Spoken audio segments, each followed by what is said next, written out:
do it again. Okay. Hi, everyone. My name is Latavia Sturdivant. I have been a licensed SLP for 8 years now. I primarily practice in schools, but I am also a clinical educator at Lehman College. I have my own podcast called Queens on the Roll, and I'm currently working with high school students at a charter school in the Bronx. I am an independent contracting SLP. So today I'll be presenting on what it means to me to be a ably different SLP. All right, and I'm just gonna share my screen. So give me a second here.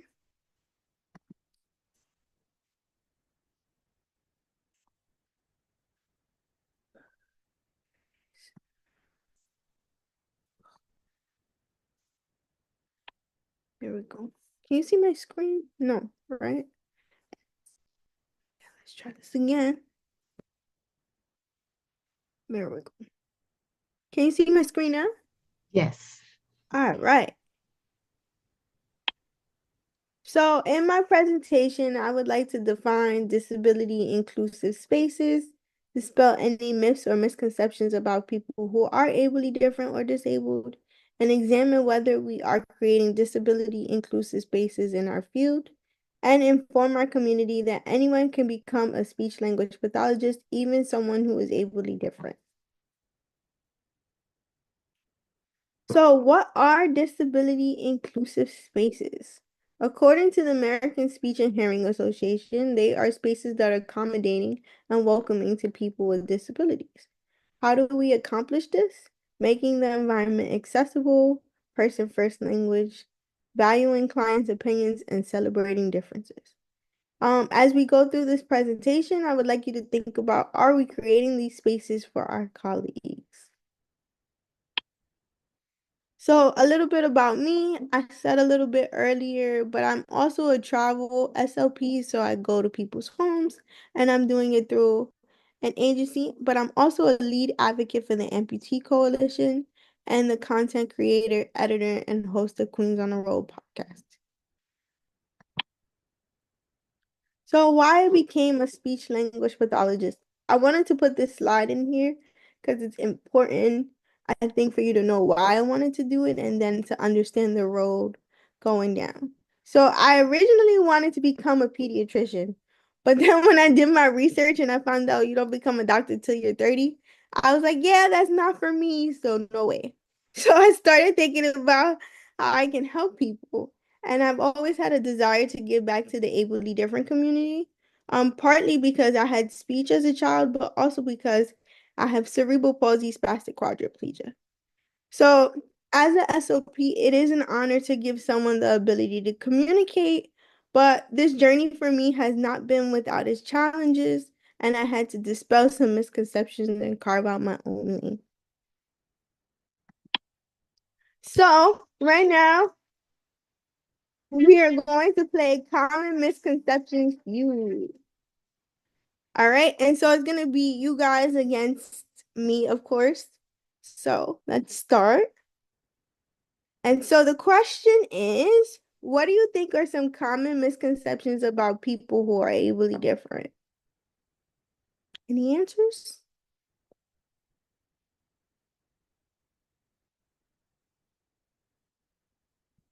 No? Feel, that you can't do certain things. So incapable. I keep switching over here. Sorry. Incapable. Why is it not? Hold on. Technical difficulties. You. Let's go. Okay, hold on. Yeah, there we go. Incapable, that was the biggest one. What's some other ones? Maybe that you need more time for Yeah, things. that's actually a good one. It's not up here, but I would say that's a good one. Um, some of the ones that I get, so I'll reveal some of these, are unintelligent. That's like one of the biggest ones. Um, Let's see. Sure. There we go. A burden, right? Because they think, oh, I have to do everything for her and it's going to be a lot of work.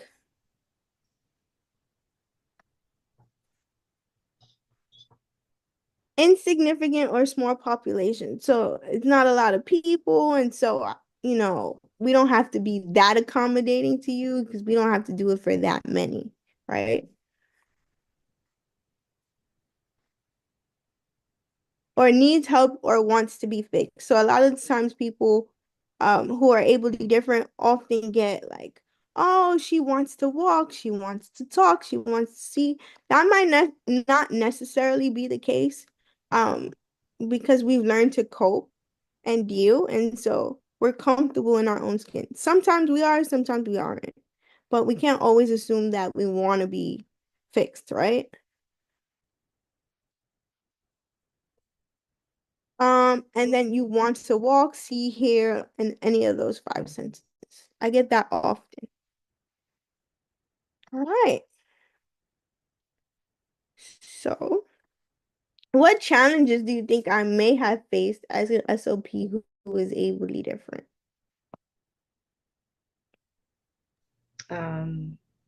They might feel that, like you just said, speak unintelligible.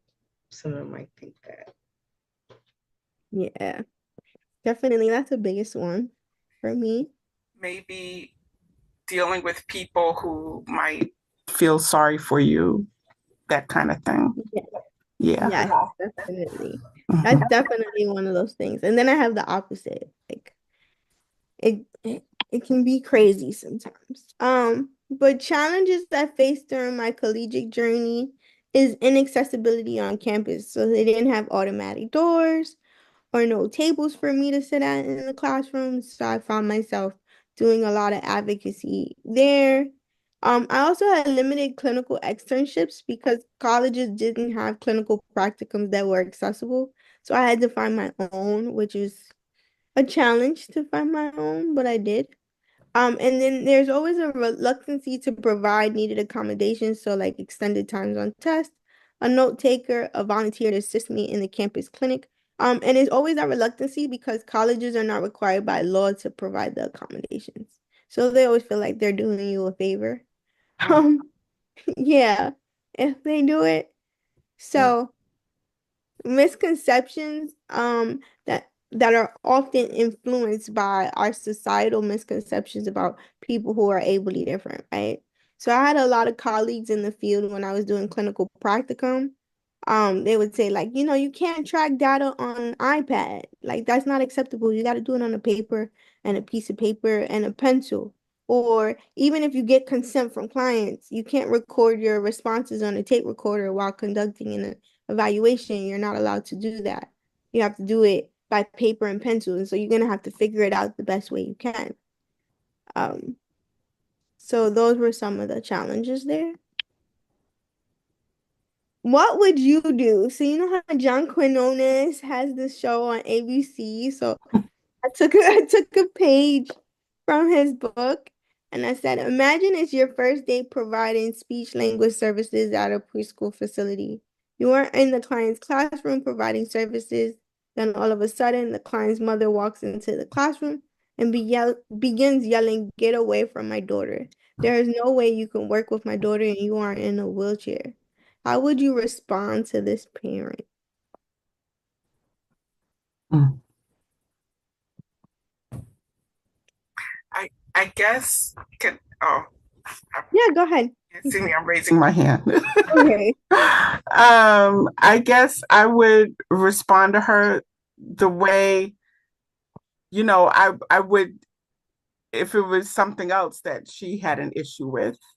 Try to understand her concerns, try to reassure her that, that I'm qualified, that that I'm gonna do my best working with this child, that I have the qualifications to work with them. They could, if this was a parent with concerns about me being in a wheelchair, it very well could be something else, So I would treat it as I would with any parent that would have a concern about, you know, the conditions that the facility or that I have, Hmm. just reassure them, try to understand their concerns, reassure them, and just try to be empathetic, I guess, in a way, help them, try to understand their concerns and reassure them that I understand and that, that they have a very qualified person working with their child. Yeah, I typically do that now. In this scenario, it was actually a real scenario that I went through, and it was fairly early in my career. So because I didn't want to like ruffle any feathers or like, cause the parent any more like aggravation because she was yelling in the room, I just said, that's your right as a parent, and I will inform my supervisor of your concerns, and we will work diligently to find you another therapist. I typically respond the way that you said to respond. Now that doesn't always work, so I have to some most of the time use this as a default and say, that's your right as a parent, and we'll work to find you someone new.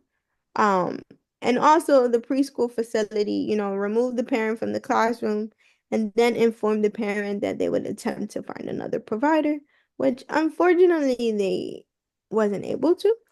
Mhm. So Yeah, and in some, could I just say, yeah. in some cases, you might be in a facility where you're the only provider. Hmm.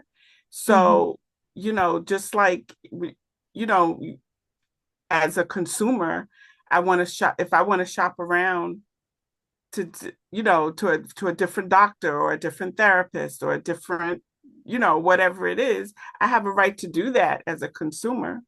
But if you're keeping your child here, well, if I'm the only clinician in the building, there's not a whole lot that they can do about it. And then, Exactly. you know, Exactly. it could be But I wrong. still give parents that right. And sometimes they will remove them, sometimes they'll Right, keep them there. Most of the time, my students will protest and they'll be like, I'm not leaving because Miss L is a great therapist, and then they right. leave them there. And so that's usually what happens. But I've had a significant number of cases where parents are like, nope, no, thank you. And I'm just like, okay, Mhm, that's totally fine. So challenges I faced thus far in my professional career. Parents undermining my expertise because of what I ambulate in, and I just expounded upon that. Inaccessibility in the workforce, and challenges obtaining certification or professional development hours. So, Asha Learning Pass has been a great source for me because it doesn't require me to have to look up and make sure that the place where they do have a professional development that I would like to attend is accessible. Asha Learning Pass has all the courses just about there. So you can do e-learning. So since they came out with that, that's like been a terrific tool for me because I don't have to go through the headache of, is this place really accessible? Because I think our definition of accessibility too is just that you can get into the place, not that you can use the facility. So that's always something that's a challenge because people will say, "Oh, it is accessible. You can come in," and then when I go there, it's not truly accessible. So I'm wasting time and money. So Asha Learning Pass has been a valuable resource for me. I am based in New York, so I've had challenges obtaining certifications, like my professional TSSLD. So for the professional, you need 540 days of school in the school building. And because I work as an independent contractor, it's mostly part-time hours. So then they have to divide up the hours you work into days. And so that limits the amount of days you work. And even though I've been doing this for 8 years now, I've had to hold on to my initial just because I can't meet the 540 days. Also because of my disability, I'm not able to fully work full time because I have to make sure that I take care of my health, right? In order to do what I love. So there is restrictions there. If I worked in the DOE, I probably would be able to get my not probably, definitely would be able to get my 540 days with no issues. The challenges with that is if my wheelchair breaks down, wheelchairs take a long time for repairs depending on what it is.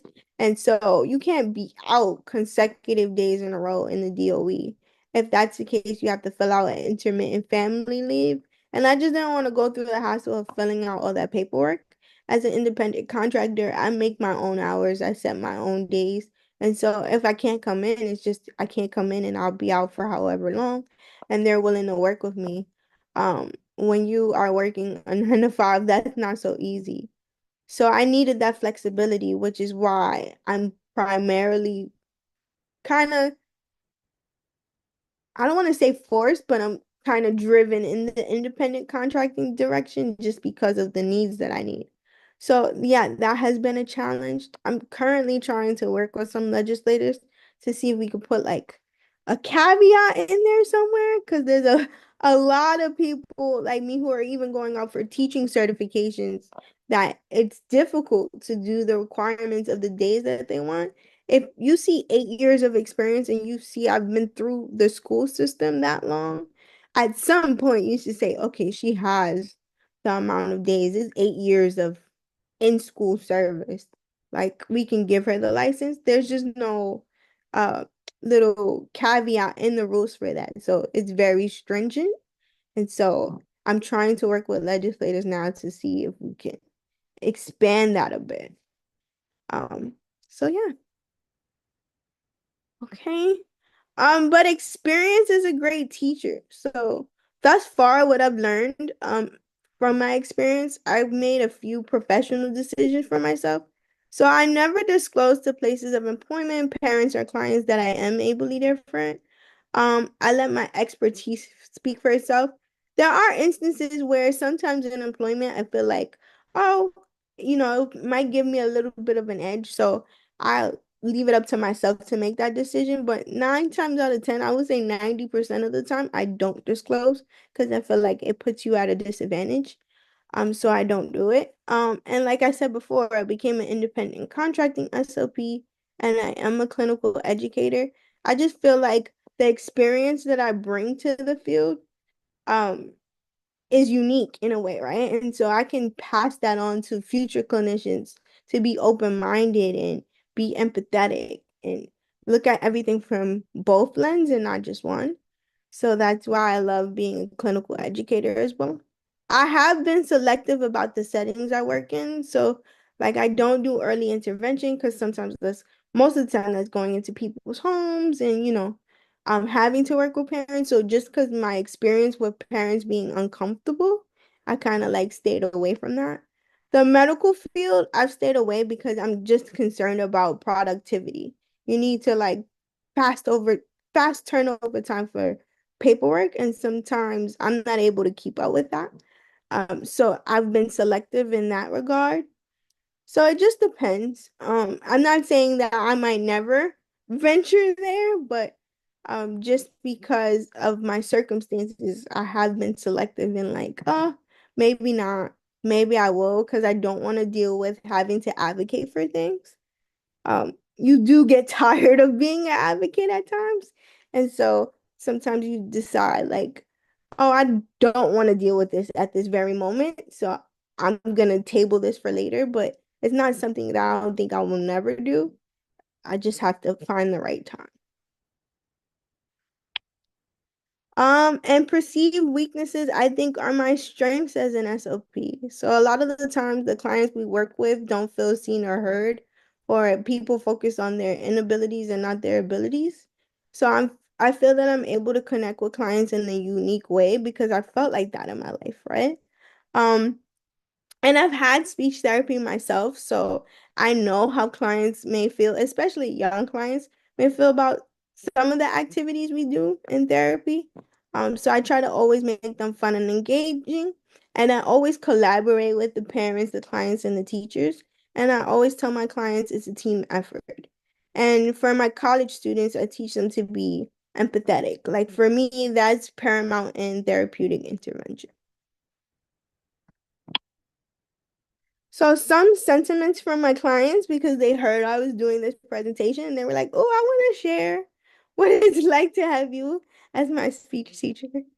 One of my clients said, speech has always been a part of my everyday life since I was in eighth grade. I was told that I would have a teacher. Give me 1 second. Sorry, something popped up on my screen. Teacher pulled me out of class and helped me read and write. My whole life, I was told that I did not read on my grade level.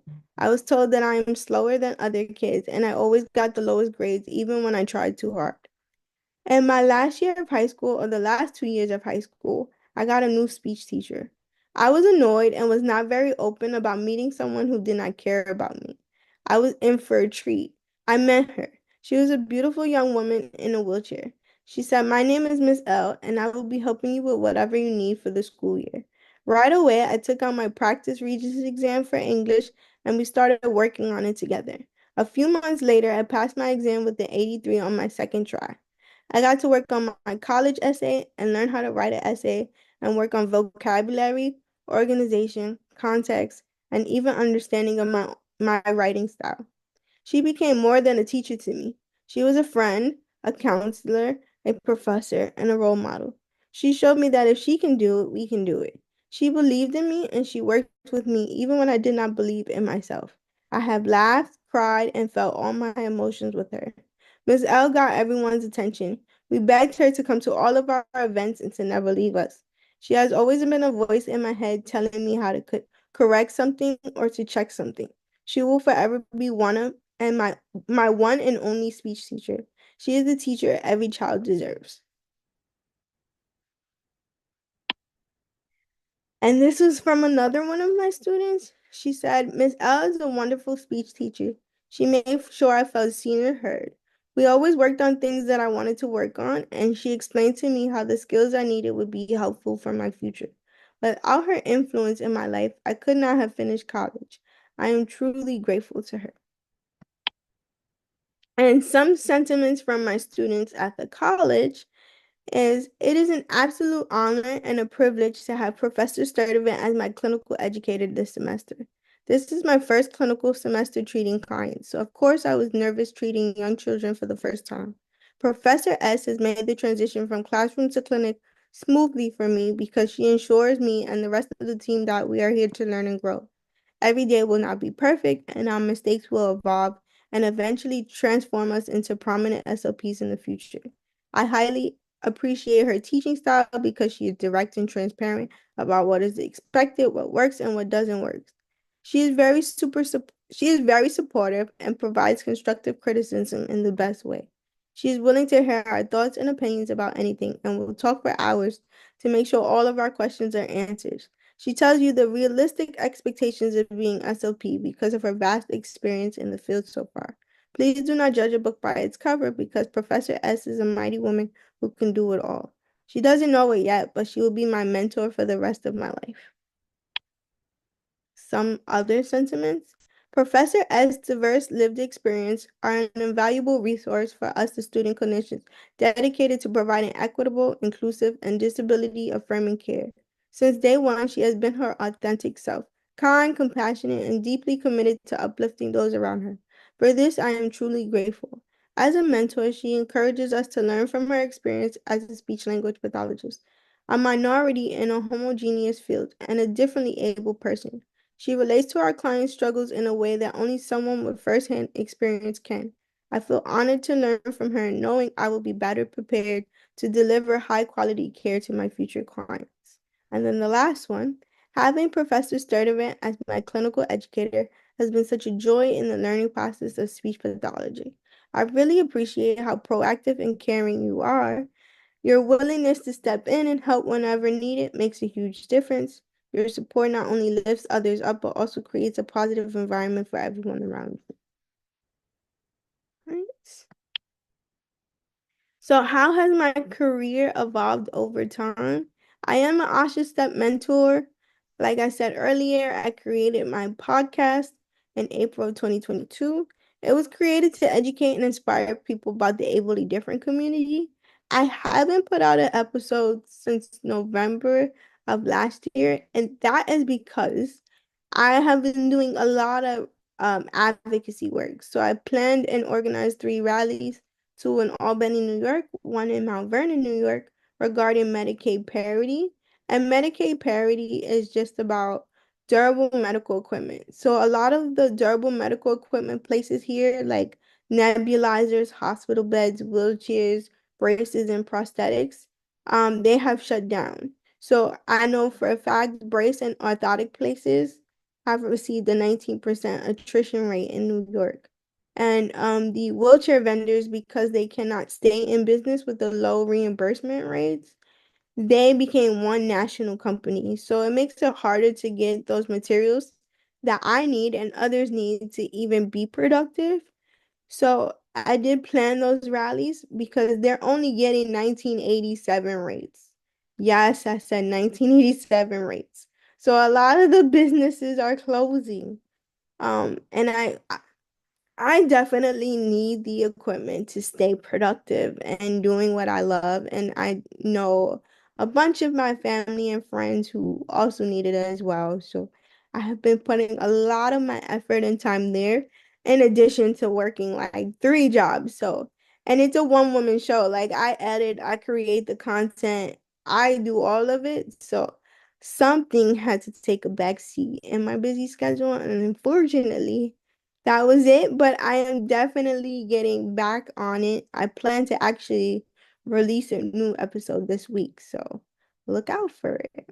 Um, so as I said, I've been speaking to legislators. I've been doing a lot of public speaking events. I just got finished doing a keynote speech up in Albany. So yeah, I've been super, super busy, but I love every minute of it.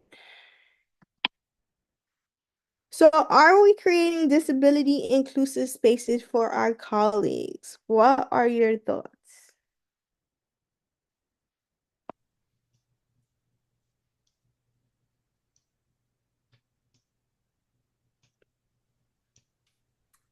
Are you Anybody have any asking thoughts? what we think about this? Yes, what do you think?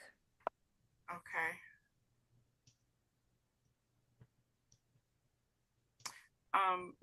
My first thought, because I've had the opportunity to work with someone very who was very, very close to me, who had ambulatory issues. Um, and this brings me back to what you said about how sometimes the building is Mm-hmm. accessible, but once you get into the building, the places within the building is not is not accessible. Like you could call a restaurant or call a school, and they'll say, "Oh yeah, we have a ramp to get into the building." But once you're in the building, there might be a little step to get into the bathroom or into one of a classroom.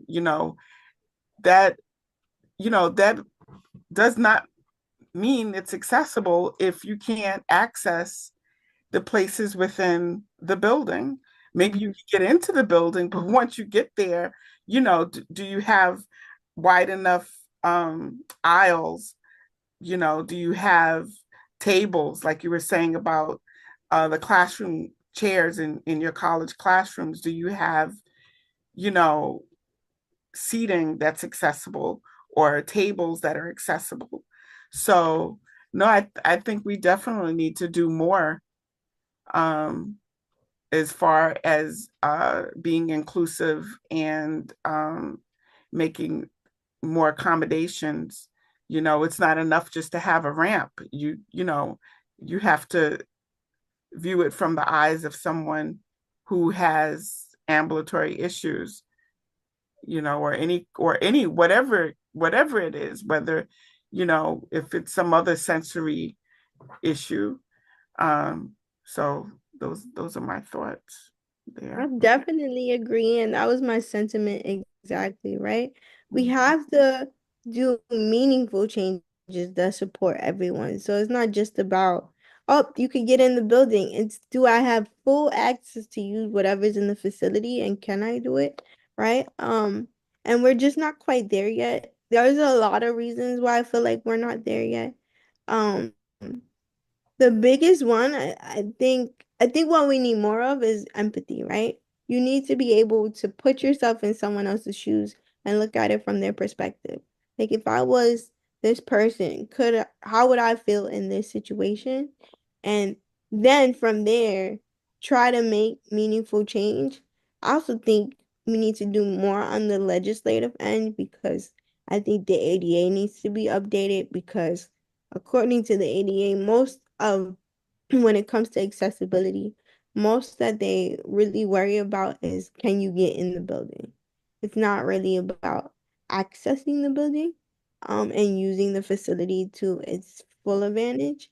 So that's one. They are working on that though. They are trying to update the 504, the Rehabilitation Act, to include having assistive devices in the facility as well.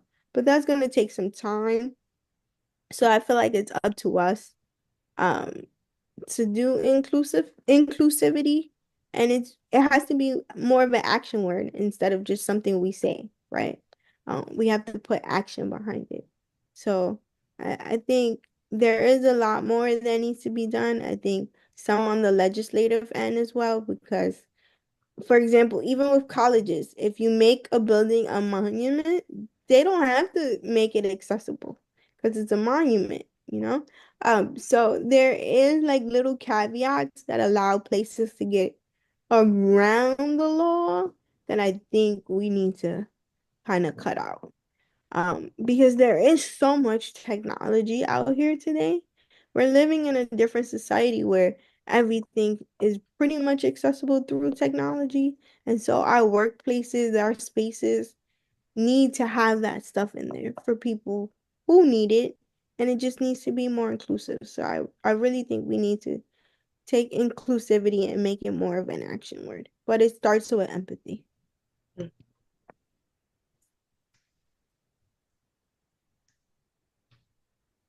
And here's my contact information. If you should ever want to look at my Instagram, my TikTok for Queens on the Roll, I'm everywhere. So, are there any questions?